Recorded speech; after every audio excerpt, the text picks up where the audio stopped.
and equal bracket p to the n, the p-n torsion subgroup of E Q bar. This abelian group isomorphic to 2 copies of Z modulo p to the n, and equipped with a natural action by the Galois group. Now you have two kinds of you have Kummer map in the global sense and in the local sense. So both maps are injective from the rational points of elliptic curve modulo p to the n to the h1 of E bracket p to the n. And the Sammer group is defined to be the subgroup of the h1 such that its localization at every prime lies in the image of the local Kummer map. Okay, well, so it's a purely cohomological invariant. And the important thing is that this guy is a finite abelian group that fits into a short exact sequence that relates the rational point of elliptic curve and another complicated guy called Shafalevich-Tate group. It's also defined in a cohomological way.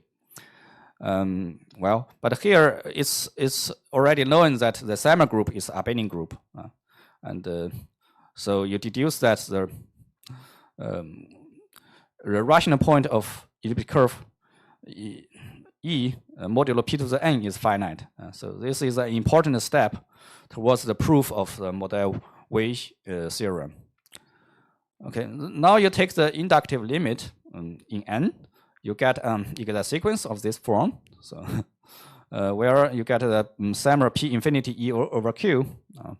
It's an abelian group of the form QP modulo ZP up to some copies of QP modulo ZP plus some finite abelian group of P torsion. So this RP is called the core rank of this P Sammer group. And you also note that the first term in this exact sequence is just the Mordell-Weil rank copies of QP modulo ZP. So you simply deduce that the Mordell-Weil rank is always less or equal than RP.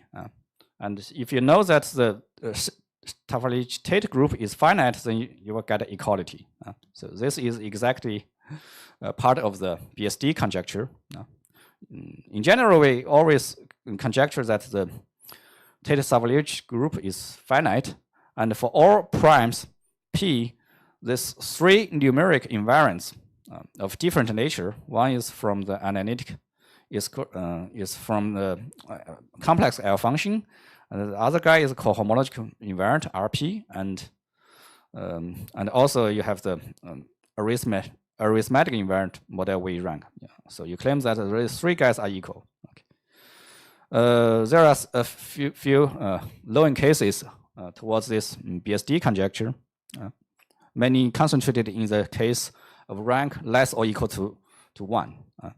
The finiteness of SHA was known if you suppose that the analytic rank is at most 1, thanks to the work of Kolyvagin. And in the rank 0 case, you can have an equivalence. So if the analytic rank equal to 0 if and only if RP, and hence the Mordell-Weil rank is also to 0. So this is due to many people. It starts with Kurzweil, Rubin, and Wei Zhang, and so on. And in the rank 1 case, for one direction, the analytic rank 1 implies Mordell-Weil rank equals to 1. It was a classical result of Gross and Zagier combined with Kolyvagin.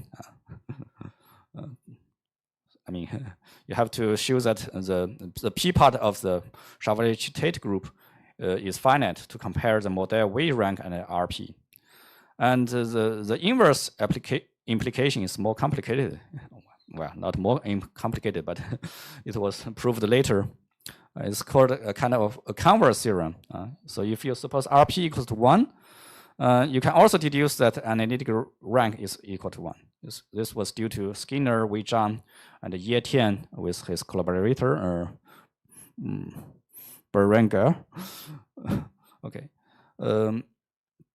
So now let me explain some basic ideas for the Iwasawa theory of elliptic curves.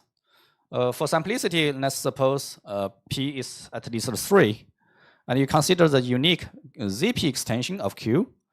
It's simply the sub-extension of the P cyclotomic tower fixed by the torsion part of the Iskalawa group, which is isomorphic to ZP cross by the cyclotomic character.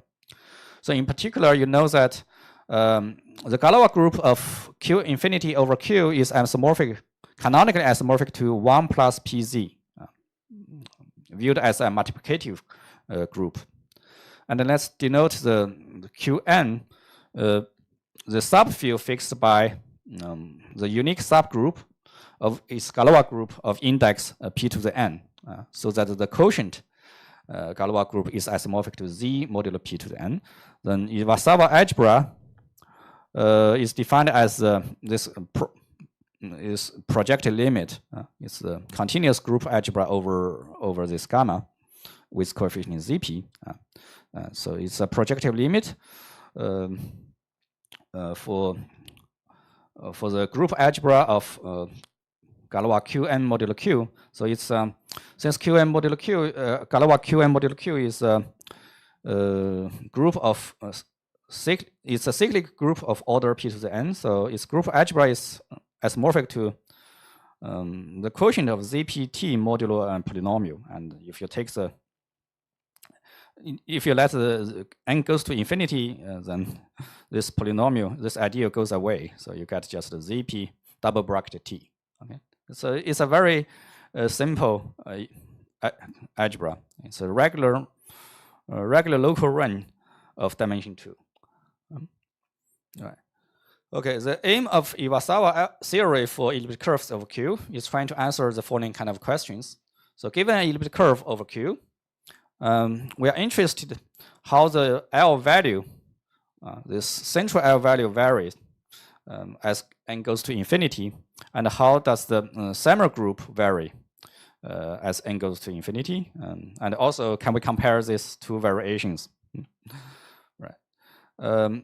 Okay, so a simple remark is that you can factorize this L function of E over Qn as a product of twisted L function of your elliptic curve E over Q by a Dirichlet character chi. This chi runs through all the characters of this Galois group.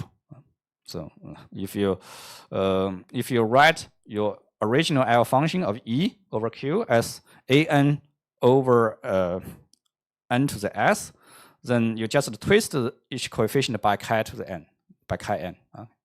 So here, chi, even though it's defined as a Galois character, but you can view it naturally as a Dirichlet character, so it extends to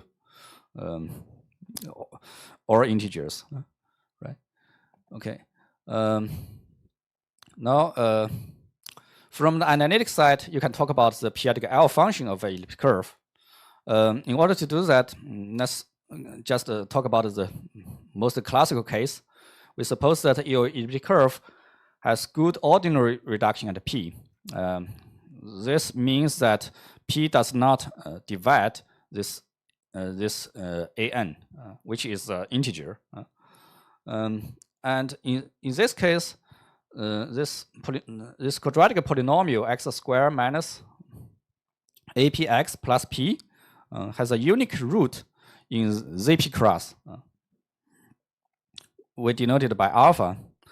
Then a classical result goes back to Marlin, Amis Villu, and Mazur Taylor Talibon, says that there exists a periodic L function which interpolates the central L values of your elliptic curves.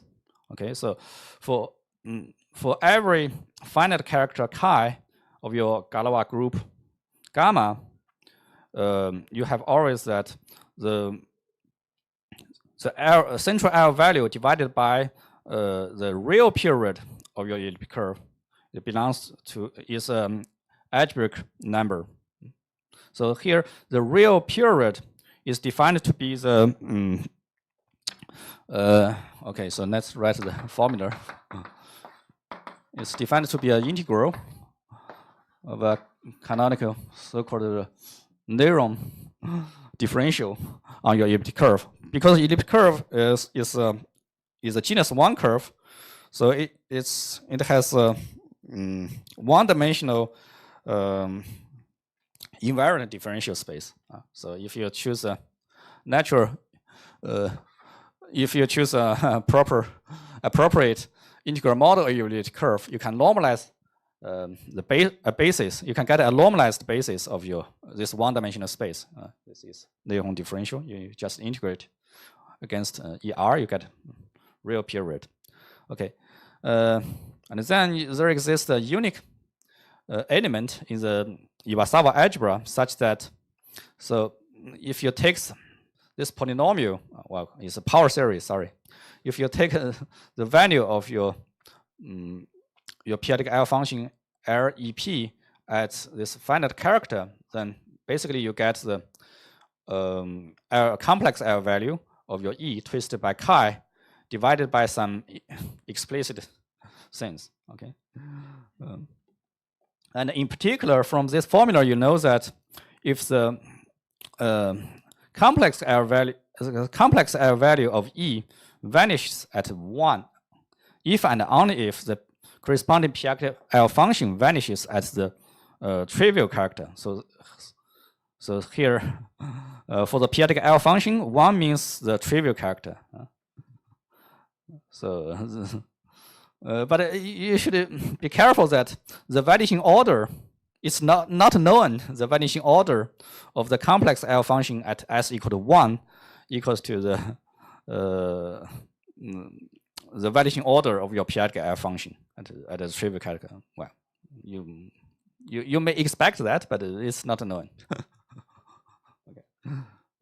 This is the only thing we can see for the moment, at least. Okay.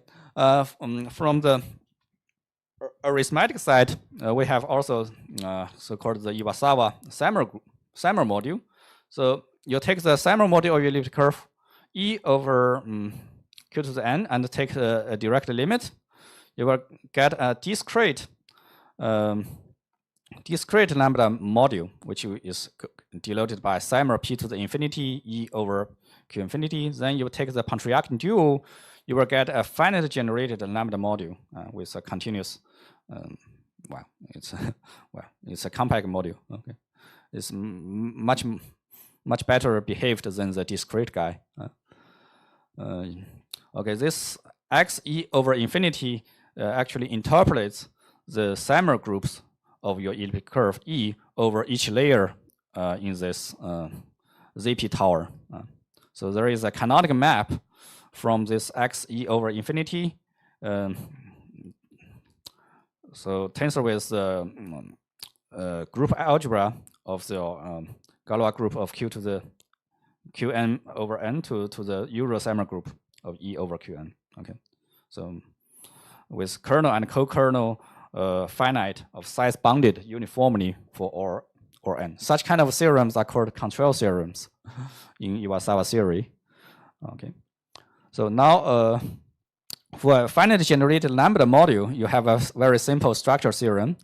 It says that if M is a finite generated lambda module, then there exists a morphism phi from M to such some explicit lambda module with kernel and co-kernel both finite lengths. And if you know, more importantly, that lambda M is torsion, then all these Fi are non-zero, then you can define the characteristic idea of the M to be the product of this Fi. Well, the principal ideal generated by the product of Fi. Right. Okay. So the so-called the Iwasawa main conjecture for elliptic curves is the following theorem. Suppose always that E has a good reduction at P, and two more additional technical assumptions. The Galois action on EP is irreducible, and there exists a prime such that the EP is ramified at Q. this Q divides NE means that Q exactly divides NE, which means that E has semi-stable reduction at Q actually. Then in this case, it's shown that the X E over Q infinity is a finite generated torsion lambda module, and we can compare the characteristic ideal of X with the periodic L function. Right here, statement 1 and the one-side inclusion was due to Kato. Here, actually, the torsion statement on this X is very hard to prove. It's a deep result. It's quite easy to show that it's finitely generated, but in order to show its torsion model is quite hard.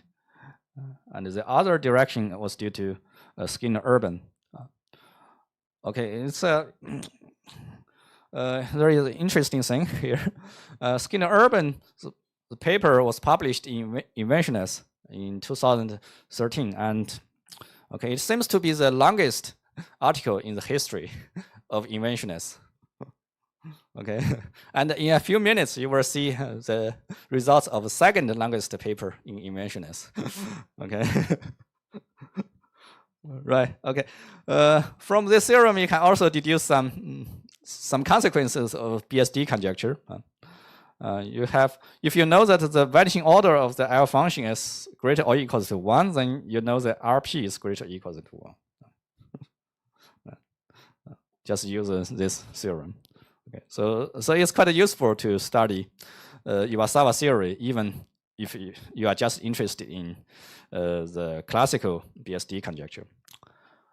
Now we're going to move a big step forward and towards the automorphic setting. So you consider a totally imaginary quadratic extension of totally real number field F plus, and C denotes the complex conjugation. In my discussion, a representation pi of GLNAF is called relevant if it's irreducible Caspito automorphic representation, and if it's conjugate self-dual. And the third condition is a little bit complicated, but you just understand it as it specifies the weight of your automorphic representation. For example, if okay, maybe I should say this here. So such a relevant representation is just the base change of a Caspito automorphic representation of the quasi-split Euler group of rank n.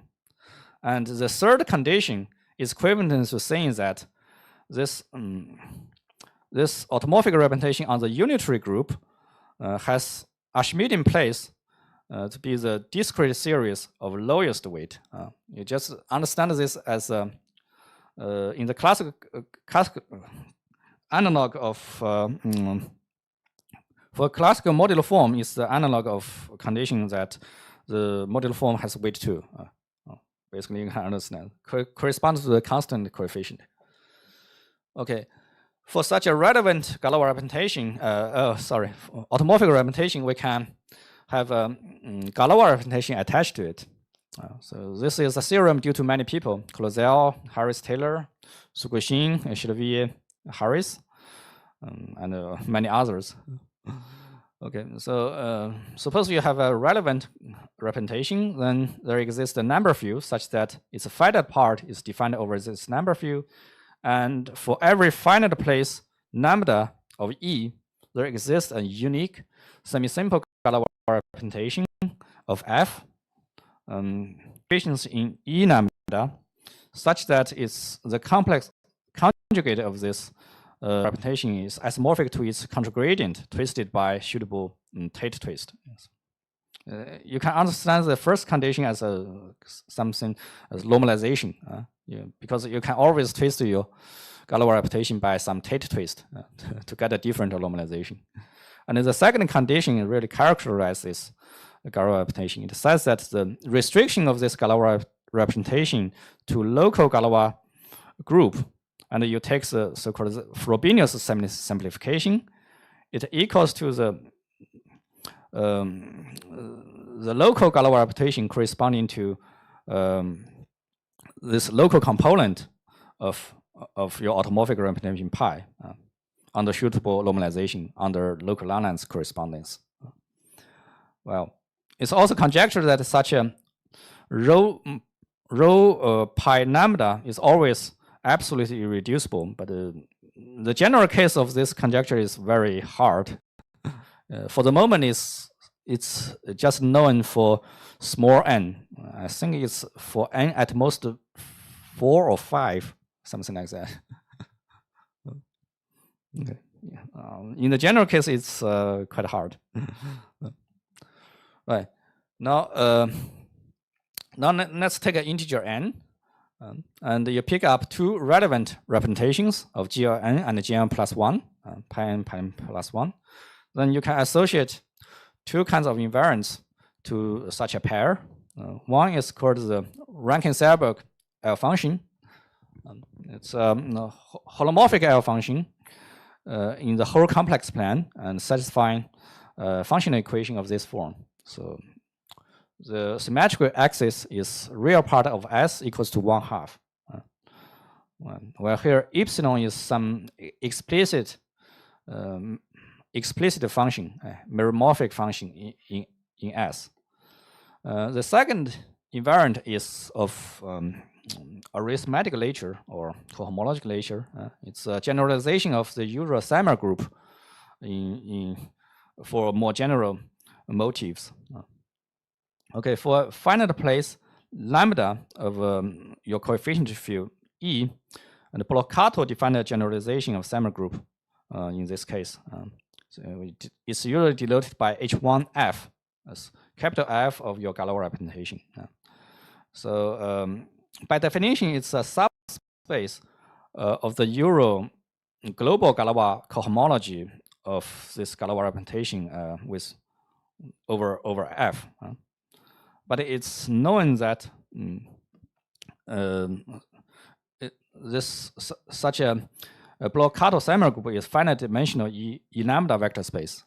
So basically, it's defined in the similar way as a Euro Samar group by imposing some local conditions on your Galois, global Galois cohomology. Right. Then a special case of general conjecture called the Benningsen-Bloch conjecture. In this case, states that the vanishing order of the Rankin-Selberg L function of pi n plus 1 at 1/2 equals to the dimension of your Blockato Samar group. Okay, so the Benningsen-Blockato conjecture can be formulated for very general motifs. Here is just a very special case. It can be viewed as a generalization of BSD conjecture for elliptic curves. Right. Okay, so here is the result on this BBK conjecture. It was published in 2022. That's pi n plus 1 and E as above. Then for all admissible primes lambda of E with respect to this pair, then we have one set implication. If the L value, central L value of this Rankin-Selberg L function is non-vanishing, then the Blockato Samar group vanishes. Here, actually, if I stated the theorem in this way, it was a little cheating, actually, because everything complicated is hiding in this condition of admissible primes. To completely define what a admissible prime is, you need to list you need to give a long list of technical assumptions on the underlying prime and the residual Galois representations and so on, including the absolute irreducibility of each of this Galois representation. Right, and some conditions on the Galois image of these two things. Okay, but in some special cases, in practical cases, you can check that this admissibility condition can be verified for almost all primes. This is the second main theorem with applications to the symmetrical power of motifs of elliptic curves. So you just take two elliptic curves of your totally real field F plus, such that these two guys have no complex multiplication, and they are not geometrically isogenous to each other.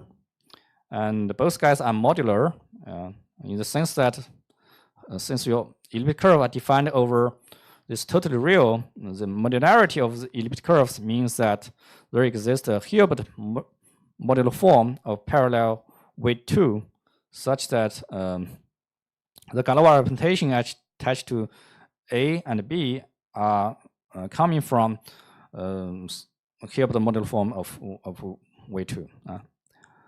In this case, you can apply our main theorem in the automorphic setting to almost all primes. So you get that if the central L value is non-vanishing, then you will have the Bloch-Kato Semmer group is equal to 0. Here you have various twists of Tate twist. Okay, so here VL is just the rational Tate module of A and B. So then you take the symmetrical power. So how to apply the main theorem in the automorphic setting to this situation? So first of all, by the breaking through work of Newton Thorne, together with automorphic base change, you know that the third condition, that A and B are both modular, implies there exist relevant representations in the sense above, pi n and pi n plus 1, such that the Galois representation attached to these two relevant automorphic representations are actually given by the symmetrical powers of your elliptic curves. Okay, so this fits exactly into our framework. And the first two conditions are used to guarantee that the monotomy of the residual Galois representation is as large as possible. Actually, there is a famous theorem by Sayre saying that in our case, if you consider the residual Galois representation from GF plus to GL2, right? Okay, AP times GL2 BP, sorry. Maybe I should write. Okay, you know what I mean. So this part is just isomorphic to two copies of GL2FP. And the Sayre theorem says that the Galois image for almost all prime P, the Galois image factors through the subgroup. Well, I should denote SL2. Right. Okay. Let's just write this or FP. So this means that you take the elements in these two copies of GL2 with the same determinant, because the determinant for elliptic curve, for the Galois representation of elliptic curve, is always given by the cyclotomic character. So the Galois image is necessarily contained in this subgroup, but Sayre theorem tells you that it's surjective for almost all prime P. So this is how we use these two hypotheses.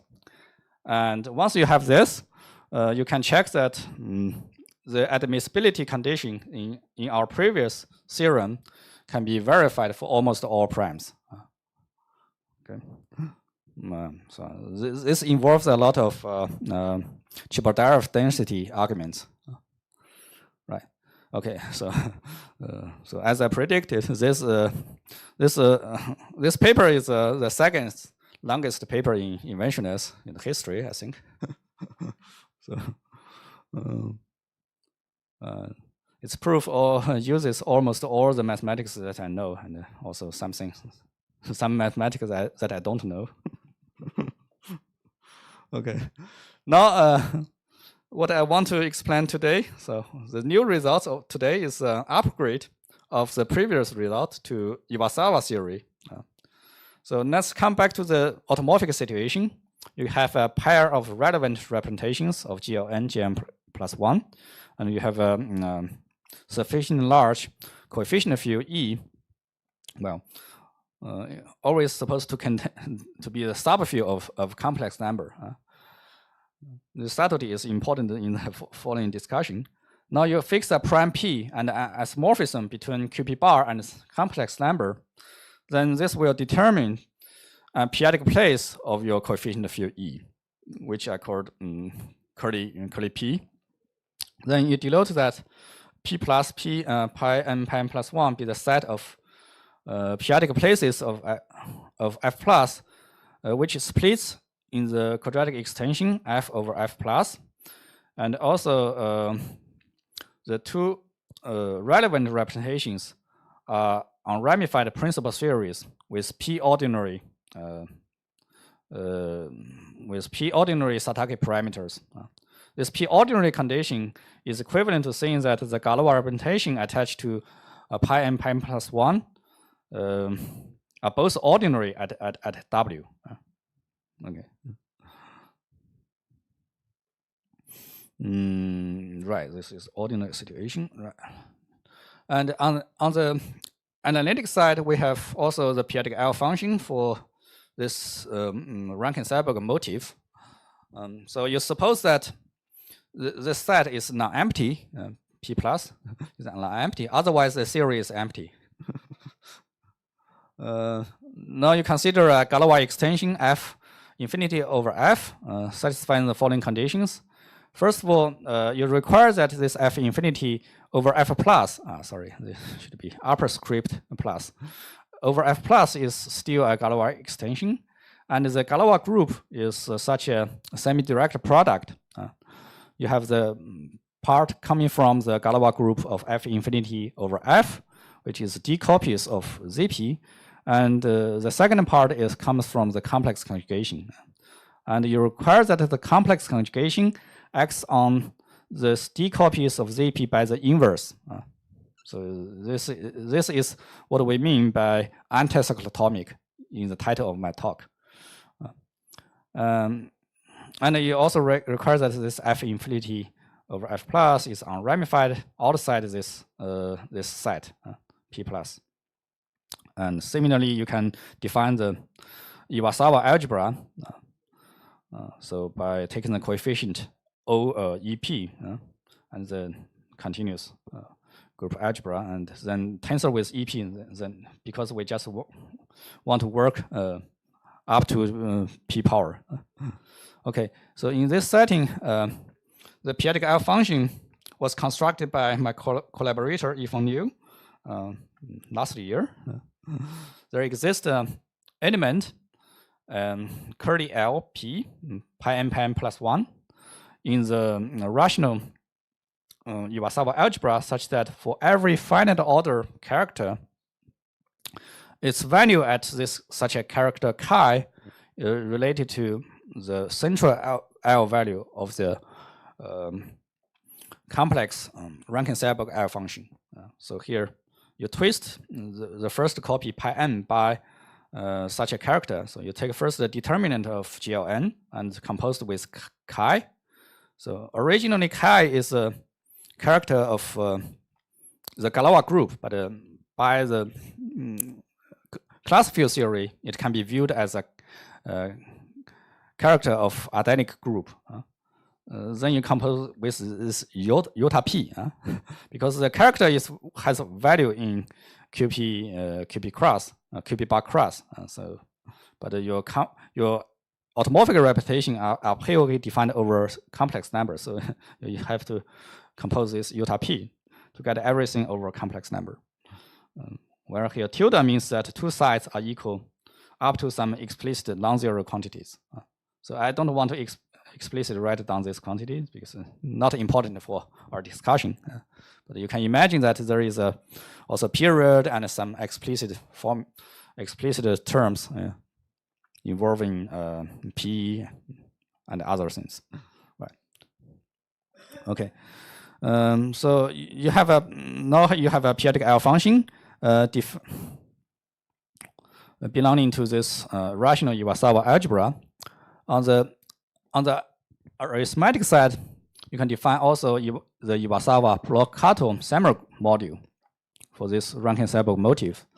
So you denote V, the representation space of this tensor product, Galois representation. And you pick up lattice in V, which is Galois stable, and define, first of all, a torsion Iwasawa block-Kato Sammer group. Well, it's defined exactly in the same way by considering some submodule, subspace of the Euro global Galois cohomology of V quotient by T, and by imposing certain local conditions. And then you take the direct limit over all finite extensions inside this F infinity over F. Here, the translation maps are given by the natural restriction map. Then as usual, as in the elliptic curve case, you get a discrete module over the Iwasawa algebra, and you consider its a Pontryagin dual. But since we only want to work with up to P torsion, you can just tensor with QP to get a module on the rational Iwasawa algebra. And the advantage is that such a rational Iwasawa block-Kato Sammer module is independent of the lattice you choose. It depends only on the Galois representation itself. Right. So here is the main result of my talk. So you suppose you have some more conditions to impose. The first one is a little bit technical. So it's called a moderate condition. You suppose that F infinity of F is moderate. This means that every prime ramified in this tower has finite residual degrees. Well, because this condition is needed in order to prove some control theorems for Sammer modules. And as usual, you have some technical assumptions on P and on the residual Galois representation. And the third condition is, of course, essential. You suppose that the periodic L function is non-vanishing. So, right here, the story is a little bit annoying because in Yifon's theorem, he constructed the periodic L function of this Rankin-Seibel motive. But we don't know whether this periodic L function is non-zero. Of course, if the complex L central complex L value is non-zero, you know it's non-zero. But if the complex L value vanishes, then it's possible that you will get identically zero periodic L function. So it's a little bit annoying. In the case of elliptic curves, it's a famous theorem, famous conjecture by Mazur and proved by Vassaux and Gornu. Right. Okay. The statement is that then this block-Kato Iwasawa module is a finite generated torsion module over the rational Iwasawa algebra, and we have one-side divisibility between this the idea generated by periodic L function and the characteristic polynomial of X. Right. So this is the analog of Kato's result in classical case for elliptic curves. So the other divisibility was proved in the classical case. The other divisibility was proved by Skinner-Urban. Record that. Okay. Right. Okay. Right. There are several remarks which are quite useful. The first condition, moderate condition, is automatic if this ZP to the D tower is ramified only at 1 prime. And well, the theorem. Oh wow. right. So this is really an upgrade because this theorem already implies our previous result on a BBK conjecture for the relevant pair. Of course, once you have a prime with p non-zero. Oh, sorry. Well, the most important remark is perhaps the third one. The third assumption that the periodic L function is non-vanishing implies the sign in the functional equation of the Rankin-Seibach L function is 1. If the sign of the Rankin-Seibach L function is -1, then the central value of the periodic L of the complex L function, and as well as all its anticyclotomic twists, are always 0. So you get a really identical 0 periodic L function. But if the sign equals to +1, then we conjecture that the periodic L function is always non-zero. So concretely, this means what? So concretely, this means that this periodic L function is non-zero means that exists some finite character of this Galois p infinity over p, such that the 1/2 of the pi n twisted by chi times pi n plus 1 is non-zero. Okay, concretely it means this. But I asked this question. I raised this question to some analytic number theorists. They told me that it's a very hard problem in analytic number theory. Okay. You need to find some twist to get it non-zero. It's not obvious at all. Okay, as in the BBK case, we have some applications to elliptic curves. Let A be elliptic curve. Oh, sorry, it's not over Q. It's a typo. Over F plus. Then you suppose the Euro conditions. Have no complex multiplication and not isogenous to each other. Both guys are modular. Then for almost all primes, V of F plus, such that it splits in F, and both guys have good ordinary reduction at V. Then you can apply the previous theory to its unique anticyclotomic extension, ZP. Well, now you have several copies of ZP because depending on the degree of F V plus over QP. Then you have the corresponding periodic L function. Then in this case, you can have the one-sided divisibility as in the theorem. So the point is, it works for almost all primes satisfying this ordinarity condition. Right. Okay, so let me see. Okay, I have 5 minutes. Then I will try to explain a little bit the ingredients of the proof. Yeah, as I said, it uses almost all the mathematics that I know. So it puts together several ideas, several classical ideas together. The first idea is convergence method of bounding Samer groups. So in order to do this, you need to construct a certain Euler system.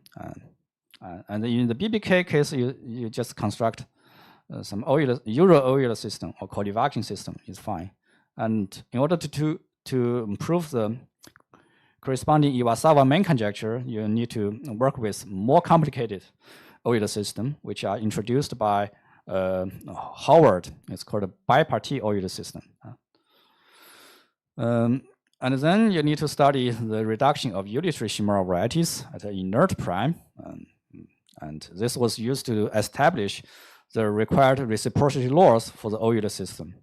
Along this way, a crucial result is a certain Navier-Stokes result for unitary groups, for automorphic representations of ununitary groups. Well, and maybe the most important ingredient, which makes the whole approach possible, is this global gangrenous Prasad conjecture. This allows us to reduce to the study. So, recall that our main theorem is about the relevant representations on GLN. First of all, you need to descend the representations on GLN to unitary groups in order to work with Shimura varieties. Otherwise, you don't have any Shimura varieties. So this first of all allows you to reduce the study to unitary groups. And secondly, you need to use this gangrenous Prasad conjecture to relate the Euler system that you constructed to the special values of L function. So it's really a crucial ingredient in our approach. Well, to finish my talk, let's take a look at this gangrenous Prasad conjecture that we need. This version of gangrenous Prasad conjecture was established by actually 4 people. Right? Seems like 5 people. No, it's 4 people. Boris Blaise is a French mathematician, and Yifeng Liu, Wei Zhang, and Xingwen Zhu. Okay, their paper published in Annals of Mathematics in 2021. Okay, so given relevant representations pi n pi n plus 1 as above, sigma plus minimal is the set of places where all this data are ramified. And suppose that the sign in the functional equation equals to 1, then there exists totally definite Hermitian space Vn and Vn plus 1 over F of dimension n plus 1 respectively, and some automorphic representation small pi n plus 1, such that this condition is satisfied. The first condition, well, it's not really a condition, but I mean, it just means that Vn plus 1 is determined by Vn. It's just a direct sum of Vn with some norm 1 subspace, by subspace generated by a norm 1 vector. Okay, the second condition is that the base change of this small pi n or pi n plus 1 equals to capital pi n plus 1. So that's what I said before. You need to descend your automorphic representation from GLN over your CM field to unitary groups. And then the third condition is the most important one. There exists some test vector belonging to this invariant subspace fixed by some open compact subgroup Kn Km plus 1, such that so this complicated integral is usually called period integral of this GGP pair. So it integrate your test function along the diagonal copy of unitary group. So you have the diagonal embedding of UVN to UVN cross UVN plus 1. You take the period integral and take the usual complex norm, and you get it's related to the central L value of your Rankin-Seilberg L function plus some explicit constant, depending on phi, of course. Okay, so what we really use in the proof was is the left-hand side, which means the period integral side. So this period integral is much easier to realize on Shimura variety or Shimura side. Okay, so okay, I think I should stop here. Thank you.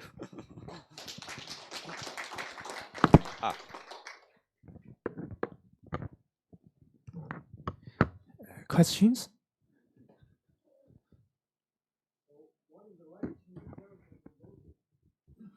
That means the a compatible system, compatible system of Galois representations given by this capital pi n plus 1.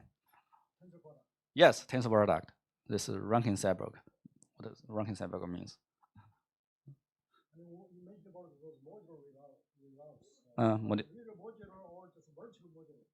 No, really modular. No, I just suppose that the elliptic curve, yes, itself is modular, which means there exists a parallel weight 2 Hilbert modular form whose attached scalar orientation is isomorphic to the Tate module of your elliptic curve.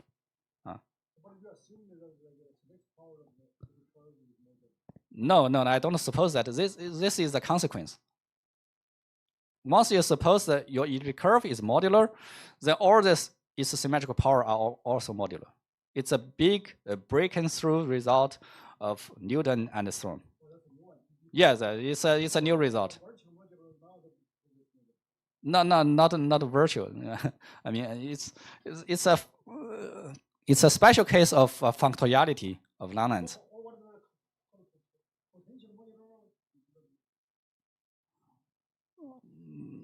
No, you start with real modular to real modular, not potentially modular.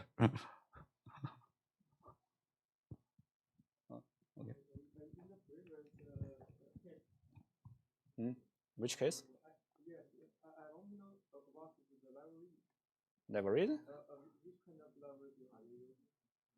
I use never-read for certain automorphic representations on even unitary group.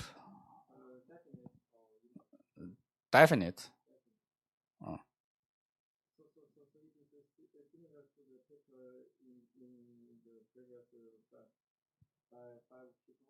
It's the same kind of a result. I mean, yeah.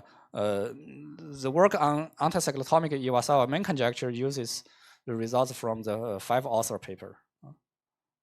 And but we need to study one more geometric result to make her argument work.